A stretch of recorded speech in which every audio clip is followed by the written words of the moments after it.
बालाज खान बराबर असांजी दिल ते बार आहे, पर तव्हांजी वंगार ते उनखे मारजे इहो सुठो कोन थींदो। तव्हां पंहिंजा पलांद पाण पाड़ियो। जेकॾहिं असांजो पलांद बालाज खान ॾे थियो त असां ॻाए वॼाए वठंदासीं। दुश्मन ॿिन्हिनि जो साॻियो आहे मल्हार, त पोइ छो न ॿई गॾु थी हुनखे गोॾनि ते झुकायूं। तोखे असां ते भरोसो न आहे या असांजी यारी तोखे क़बूल न आहे? तव्हां रेस आहियो, असां रोल माण्हू। तव्हां सां असांजी यारी कोन थी ठहे। बाक़ी वहिंवार तव्हांजा आहिनि बालाज खान ॾे। तव्हां पाण पाड़ियो त हिन में भलो आहे। गौर, तव्हां सम्झायो बाबा मल्हार खे, असां सां भाईचारो भलो आहे तव्हां लाइ। हिन में नांग बि मरी वेंदो ऐं लठ बि बची वेंदी। सिकंदर खान, नांग जो मरण ज़रूरी आहे, बाक़ी लठ बचे या न बचे। मल्हार, वरियल खान जी ॻाल्हि गौर वीचार करण जहिड़ी आहे,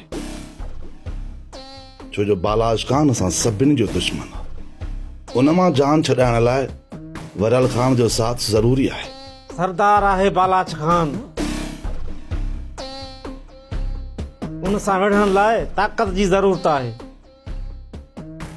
ऐं वरियल खान जहिड़ी ताक़त जो साथ ज़रूरी आहे। बालाज खान ॾे असांजो पलांद न आहे जो असां हुनखे मारण जे लाइ ॼार विछाईंदा हुआ। तूं गौर, बाक़ी जेकॾहिं बालाज खान ॾे असांजो तिर जेतिरो बि पलांद थियो न, त मुंडी कटण में देर कोन कंदो सांस।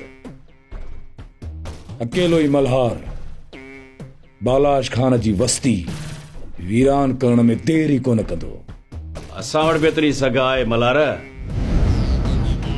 तुंहिंजे सहारे बिना बालाज खान जो सिर वढे सघूं था। त पोइ देर छो कई थी सिकंदर खान? मारियो मरवान खे, लायो पंहिंजी दिल तो बार।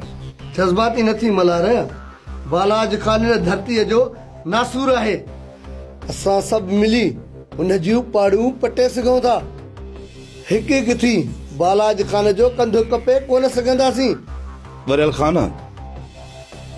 असांखे तव्हांजी ॻाल्हि ते यकीन आहे त तव्हां असांजो साथ ज़रूर ॾींदो,